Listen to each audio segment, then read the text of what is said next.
Aloha, beautiful being. It says live. Aloha, beautiful beings of light. Rick Ely. I'm here with Clifford Starks and Steve, and we're about to talk about. We're about to. This is going to get fun, guys. This is going to get fun. We're about to talk about perception. Clifford, what's going on today, man? What's going on in your world? It's been a hilarious day, actually. Yeah. So I didn't know that a puppy really just added to the chaos, but I learned it. And I got my son and my pup, and they're learning together. They're figuring one another out. And I'm teaching my son how to be kind to the puppy because he only knows what he knows. So he's learning as he's going through the process.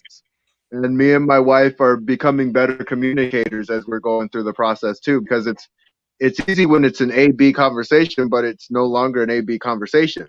We got a little munchkin in the house and we have a dog on top of it. And it's a lot of juggling and spinning plates and figuring it out and putting it together. Well, you seem to be going through it with a smile on your face. You come out every day consistently. You beat me to the punch every day. I got to go looking for you because there's a storehouse of something. Where's all that stuff coming from, man? Yeah, just like the title saying about perception, you get to choose how you're going to look at the situation. And I think it's so powerful to say the word choice because we do have a choice. We have a choice to show up how we want to show up. But the one thing is, the more we show up a certain way, the more consistently we'll show up that way just automatically, even when life gets kind of chaotic. I call it the eye of the storm, just staying in the eye of the storm. It really is a dance, isn't it? Yeah. Well, what makes it so much more challenging now with a dog and a baby and a wife that's pushing you to the edge? I mean, this is nothing new. This is easy stuff for you, isn't it? It's not. You're not making it look like it's hard. Yeah, it's I will say this. Anything that we practice that is new is going to be somewhat of a challenge because we're not used to it yet. But we can take our past experiences and use those to help us propel forward. I know that in mindfulness they talk about being present and the importance of being present in the moment. And as powerful as that is, sometimes you got to go back into your past and sometimes you have to go into the future. Sometimes you have to see the world in the way you have to see it to keep yourself in that calm state. And so I've done so much on my journey. I just go back to the chapters I need to go back to make anything else that I'm doing seem simple and easy. And so the person will look at me and say, being a professional fighter, that's a lot more difficult than being a parent. And it's like, it's still a perception thing. Being a parent is still new to me. Even though I have my son and it's been 4 years now, this is a new part of my process. Just as having a puppy, it's a new part of my process. And so it's going to cause, I wouldn't call it friction, but I would say it's going to cause challenges, different and newer challenges. And that's what's funny about people is they'll look at one thing and say one challenge is bigger than the other, when the truth is the challenge is just what the person perceives the challenge to be. That's perception.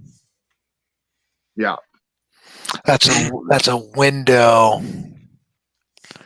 That's a feeling at the same time. I mean, how you visualize it, how you think about it.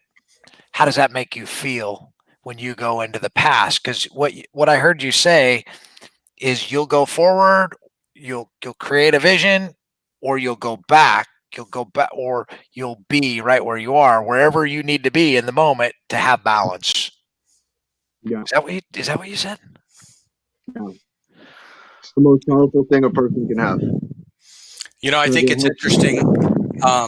People talk a lot about being mindful and being present in the moment and being in that gap.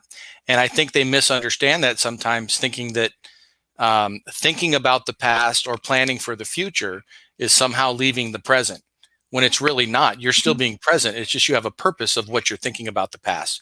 You're not letting the past experience just dictate you automatically. You're actually just putting some thought into, how do I use this information? That's still being present. You know, the subject matter just happens to be the past. Well, now what I also heard you say in that sentence is that you will rewrite the past. You will rewrite the past, and maybe not the past experience, but you'll rewrite the meaning of the past. You redefine it. Yeah. You redefine it. You redefine the meaning, because you're the master of your own meaning anyway, right? Mm-hmm. So you rewrite the meaning in the past. Therefore, in the now present has a. That is, I think, what you just touched on is what a lot of therapists get paid big money to do, is have people go back. I mean, really, they have to go back and say, what in your past caused you to believe this? And this belief is dysfunctional in your life. So now we need to rewrite the meaning of what happened in that past. You know, something that was very damaging. If you can look at it as a gift, then, you know, you look at David Goggins, and if you read his book or anything, he had a horrible, horrible past. But you could also look at that and go, that was his gift, because that's what made him be able to endure and do the things that he's doing today. 100%. Yeah, 100%. And That's kind of. Now, what were you saying, Rick? No, I want to listen to you, please. Okay. So what I was saying is, ultimately, I had a conversation with a therapist, actually, and it was a funny conversation, because as you get better and better at this, you get better at reading people's energies.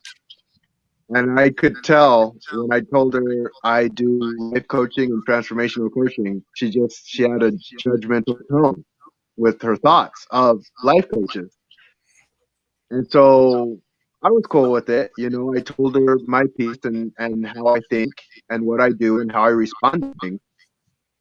And the first thing she said, she's like, wow, you're like a therapist in the making. She goes, you should go back to school, get your certification, get certified, and become a therapist, because this is what you do. And she didn't realize, like, she didn't take the time to ask me what I wanted. And I just wasn't paying her to do so anyway. It was just a human-to-human conversation. But I wouldn't want to be a therapist because of the intimacy I have with my clients. Like, I become very friendly with my clients. And there's certain guidelines that I just don't follow them, you know, which I love as a coach. Like, I love having that, because life is very complicated. It's not black and white. It never is. It sometimes is, but rarely is it. And so understanding that, and understanding different people need different things depending on where they're at on their journey, I open up fully on what I feel I can do, what I feel I cannot do, and if they would like to use me as a guide or not. And they get to make a decision from there. Yeah. Plus, when you're a therapist, it almost puts you in the position that I'm trying to fix somebody that's broken, you know? Yeah. And you don't have to come from that perspective. That's nice. Yeah, absolutely. Which was funny, because I didn't even want to go here, but I could tell she needed most. I want to say this in the kindest way possible. Yeah. But I've worked with many therapists, and therapists usually need therapists. You know, There's a reason why they get into what they get into. And it's no judgment call on my part. It's just you have an idea of why they do what they do. Because our pain points are going to play a role in the actions that we take. Yeah, I hired a shrink I hired a shrink several years back. I hired a therapist. I was stuck and I couldn't figure out how to. And you know, it was cool though. The therapist, he was like, he started listening and paying attention to my story because I was paying him to pay attention to my story. And every week I'd come in there and I'd pay him and I'd tell my story. And pretty soon he's like, dude, you understand everything you've been through? Like all of this stuff is led up to you to be this superhuman being so that like you're unstoppable. I'm like, yeah, I know that. Anyway, but it was, go ahead. Oh no, I was going to ask Cliff. So, you know, somebody comes to you with their obstacle or something that they see as a very negative thing. What's your go-to tactic for dealing with, and I don't even want to say a misperception. It might be totally accurate, but what is your tactic for helping them change it to where it benefits them? Yeah, so I have a modality that I go through, and it focuses on 6 principles. And ultimately, it comes down to if they're not clear at what they want, then that's the hardest part. So we got to get clear, and then we have to figure out how to get them thinking big enough, how to get them feeling those thoughts too. So sometimes we can think so big we can't even feel the thought anymore. It's just like it's astronomical. Like if I were to say like I'm going to crush Amazon, like it's so far from my reach that I really have no feelings behind it. And so it has to be something that makes you a little bit nervous. And that's when I look at everything has balance and has to be calibrated correctly. So if these 6 principles are calibrated correctly, people go through their journey rapidly, actually. You know, I like using the example of the power of a woman. You know, it takes 9 to 10 months to literally create a life. It creates a life. It's a beautiful thing. And so that's the body acting in intention the entire time. You know, it is developing through that process. And that's the power of human beings when we truly show up as the creators we were meant to be. And when we have the right thoughts, we have the right plan, and we have the right action, we can't lose. You just can't. So you said 6 principles. I got clear, thinking big enough. Yeah. So the first principle is it's those 3 things. It's finding clarity, having a big thought, and a big feeling. Because I feel those 3 go hand in hand. And then the second, having an effective plan. You know, an effective plan means you don't need to plan the whole thing out. You just need a few steps to move you forward. What isn't it? A plan, there's complicated plans and there's effective plans. You know, if you have a plan with like 101 things to do, but you only half-ass all those things, you don't go anywhere. But if you have 1, 2, or 3 things that you have to do and you have to get done and you can get it done correctly, that's being effective. The third is passionate action. You know, getting very passionate in what you're doing. And passionate action only comes when you do feel clear on what you're doing and when you do have a plan on what you're doing. It's hard to be passionate and be completely confused. It's just hard to do. Well, go ahead. Sorry. Yeah, we're going back and forth. And the fourth is having faith, you know, taking those tough moments because they're going to be tough moments. You're going to trip up. You know, that's that whole perfectionist thing. You only get to perfection from consistent action, consistently showing up and having the plan that you're consistently showing up on.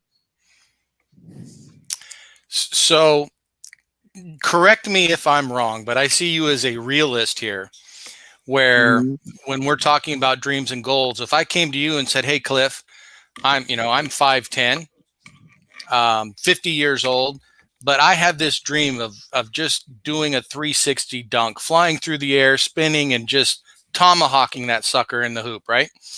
Yeah. You don't sound like one that just says, hey, whatever you can imagine, you can accomplish. So let's go to it. It sounds like what I'm hearing is saying it's okay, but my subconscious probably would not believe that I could do that no matter how much convincing it took. right? Yeah. I go super, super deep, and this is where it gets interesting because I'm definitely a realist, but I'm such a realist. I believe we can do all things. Now, what I mean by that is I would ask questions, a series of questions to get deeper and deeper into why you would want to do something like that. Then from there, I would give you options for different ways of it happening. Like, say you have kids, right? And you have Yes. that closest to children, correct? Correct. And you're so close to your kids that when something good happens to them, you almost feel like it's happening to you.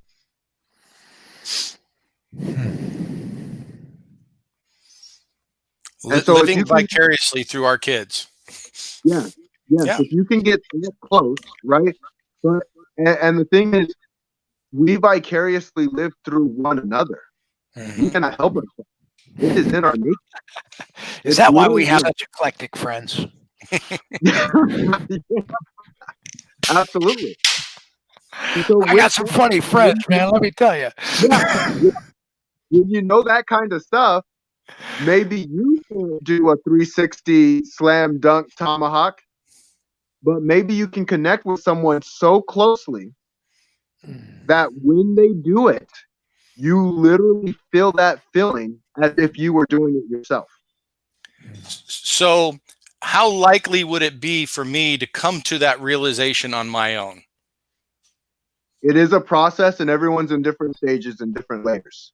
Hmm. So it depends how aware they're going to be. I actually had a video this morning, and I was talking about the 4 stages of learning. And it's like, you don't know what you don't know. You just don't know it. And you don't even know that you don't know it.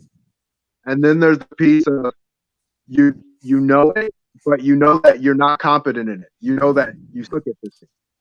Yeah. And then you can get to the 3rd stage of you're competent in it, but you have to be super aware. You have to be conscious about it. And Hmm. then there's a 4th stage where it's so ingrained in you that not only do you know it, you don't even have to think about it. And everyone's in different stages and different places all over that spectrum. Yeah. Like Rick can garden in ways that I could never garden. And he probably knows things and forgotten things that I don't even know the first thing to gardening correctly. And so I already know that I don't know, and I don't even know what I don't know. I just know I don't know how to garden. And knife fighting with you, Steve, like, even though I have an MMA background, I'm not a knife fighter. So I don't know anything. I don't know the first thing about it.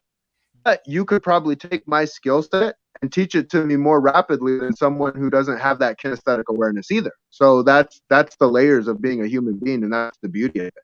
So what I'm hearing is, yes, one could do it themselves, but the conversation we just had and the reality check you would have given me about Mhm. dunking the basketball and getting into why, it would seem that you could really shortcut this growth process by having someone like you that is able to have that conversation and ask the right questions, so then I could figure it out much faster.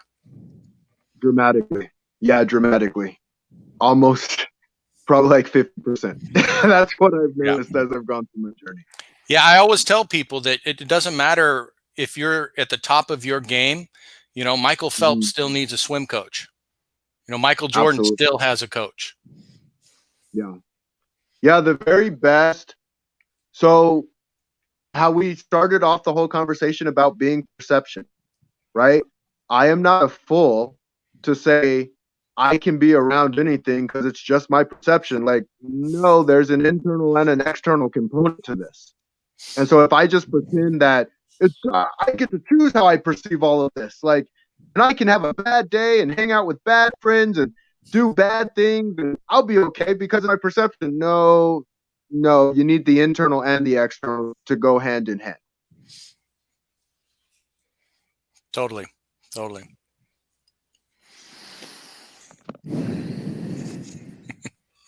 Do we have any My head, questions? my, Somebody's yeah, my asking head's been. questions. Well, I was trying to figure out the whole StreamYard thing. I on the know there's back little end. messages popping up. Sorry to all those who are listening. We don't know what we're doing on StreamYard yet, but it's kind of cool.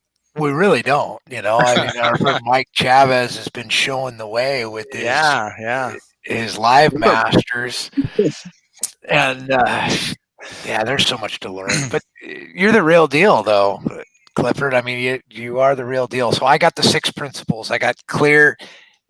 Can you hammer them out for me? Just 1, 2, 3, 4, 5, 6. So it's clarity, big thoughts, big feelings, effective plan, passionate action, unshakable faith, take responsibility, and the 6th one is my secret sauce, the greatness within.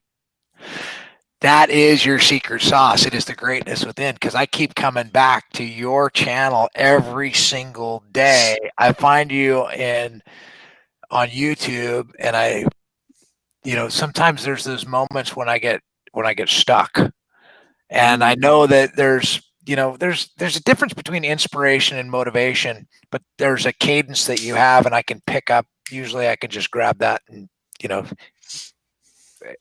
make the shift. It's nice to have friends that have that ability. That and your stuff on YouTube, I didn't even realize that you actually had an interview with Evan Carmichael, and I watched that interview, and I thought, shoot, man, I should just do a replay with that.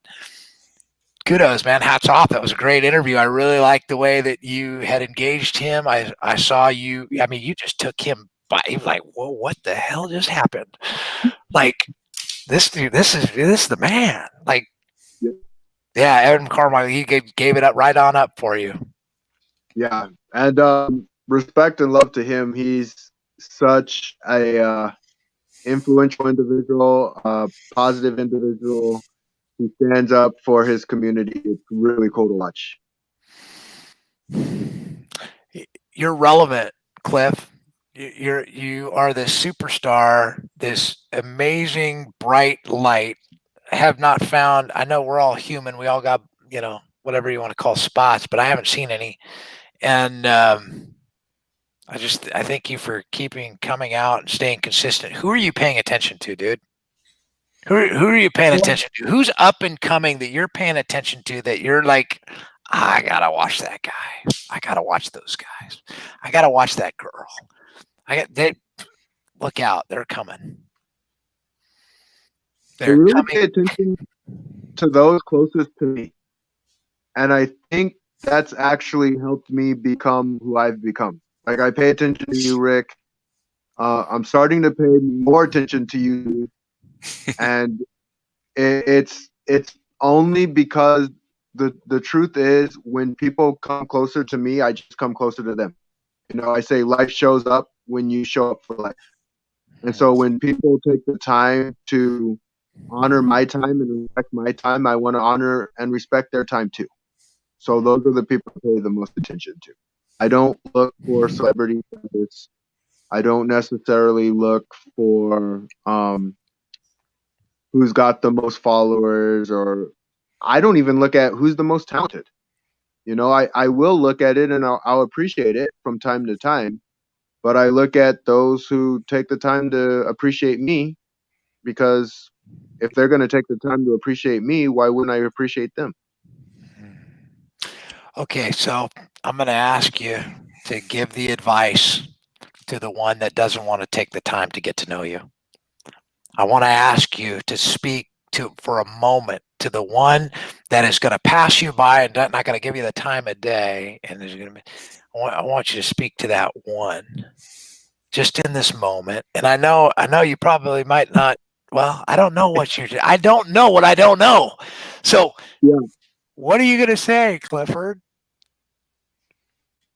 I love you. I mean, that's my answer. I love you. And you can choose to take it in or choose to not take it in. I remember there was one person who said, there's people who can hate for no reason. Then I can be a person who can love for no reason. And I don't say there is no reason. There has to be a reason for why we do what we do. There has to be a reason.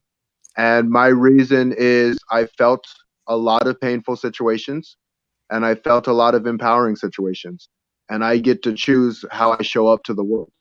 And so the way I want to show up to the world is with light and with energy and with love. And even when there is darkness, and there will be, it's not to say that I'm going to shy away from it. That's quite the opposite. I'm going to shine as bright as I can. Darkness just doesn't, it can't go where light is. You know, light will stand for something. And so if someone's being bullied, or if someone's being hurt, or if someone's doing something incorrect, I will call that shit out. You know, I have no problem calling that out. But I'll still love that person still the same, just because they're hurt and they want to spread hurt. You can empathize, but that doesn't mean to justify. You know, one thing I didn't hear was that you only pay attention to those who benefit you. Yeah. And I would agree with you 100%, because I think you miss out on a gift if you think I'm only going to surround myself with these people that benefit me right now, because the one that needs you there may not have anything to offer at that time, you know, and you're going to miss out on a gift when you help that person out. Yeah. That's 100%. That was big for me when I started going to AA meetings and stuff. And that was like the methodology of coming out of alcoholism, or coming out of a place where, you know, I had to do some work that was, yeah, it's a good place. Yeah. It's a process, and the more people we get to have transformational experiences, the better off it is for everybody. Clifford, you've been tackling a lot of different stuff, a lot of different challenges with people. It's kind of been a little bit off all over, but your focus has been women recently. Yes, I mean you seem to be connect with a tribe of women, and they seem to take action massively and rapidly when you're coaching them. Yeah. Is that who you prefer to coach? Yeah, it's with the masculine energy that I show up as. It's when the perfect masculine and the perfect feminine come together. It's a very powerful place to be in. I will say there are men who have more feminine energy and need certain masculine energy. Preferability, I just prefer leaders, to be completely honest. Like, those who either want to lead or those who believe and doubt it. Those are the two that I work best for. Yeah, son.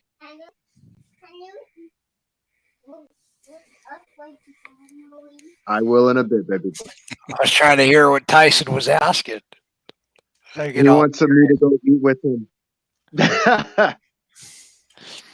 Well, that sounds like the best place to be all the time. You know, when Steve and I get to working during the day, and we get on a Zoom, and the opportunity presents itself to jump off and go play with the kids. This is what we value. We value family. We value our children. We value our wives. We value our community.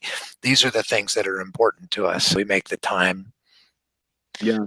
And he's actually going to get me on the treadmill a little bit more, because he wanted brownies. So yeah. That's where we're going with this. That's another thing they made. It's not a bad problem to have, though. Totally. So if you were to share anything about perception today in closing, we have these 6 principles, and now we have this perception. That was the whole objective of this perception. Yeah. How has your perception changed in the last 4 months? The last 4 months with COVID, with everything shifting, how has your perception changed? Is there anything clear, like at one shift, one major shift, or is it just a lot of perception changes?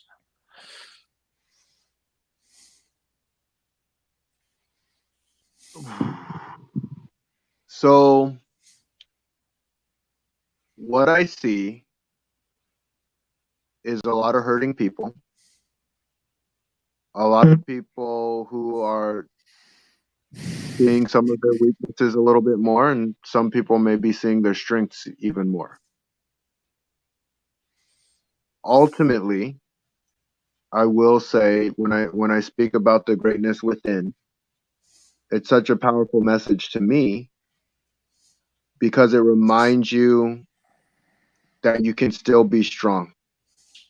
And so this has been an opportunity for me because it shows I can still be strong for others regardless of what's going down, regardless of how hard things can get. And so I have that leadership perception of saying, stand up even when you don't want to. But you stand in such a way that if someone else falls down, you don't kick them. You let them know that they can stand too. Thanks for being you, Clifford.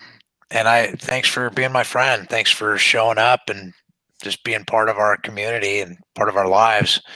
Yeah, I appreciate you both. Yeah, go to Clifford's page. Go to Awaken the Greatness Within. You're going to find some of his friends in there too, and Get his book. Get his book. Get his book. Get his book. Oh, go grab it off my shelf. Get his book. Hang on. Get his book. The Superhero in You.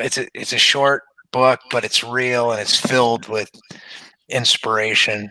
You can't go wrong. This guy he's superhuman. He's superhuman. I'm glad to call him my friend. So thank you for sharing today. I appreciate you both. Yeah, thank you, Rick. Thank you, Steve. Let's have more of these because you help make this even more fun. You know, you help make this journey even more fun, and we get to bounce ideas off of one another and grow together. I have a short-term memory problem. Like I forget things really quickly along the way, and sometimes I could get lost without my friends, and I'm just glad to have friends like you along the way who remind me of who I really am and see the highest ideal in me and continue to see the highest ideal in me, even when, you know what, I'm not perfect. I'm human. We're all human. But I don't have any excuses, right? I don't have any excuses because I got friends like you who awaken the greatness within. All right. Absolutely. So perfect Rick. You're the perfect Rick. Yeah. I said you're the perfect Rick. Yeah. You're the perfect Steve over there.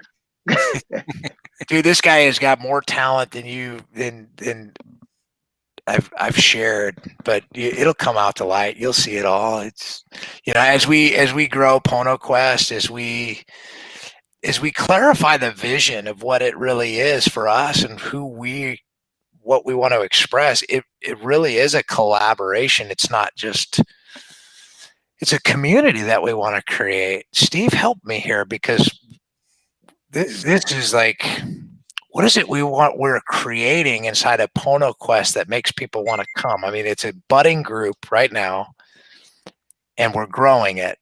What do we want to create, Steve? I think that's a whole nother video, Rick. That's a whole nother video. I'm going to let you guys go because I'm going to go eat with the family. All right. It was a pleasure as always. Let me know when we can hook up again. All right.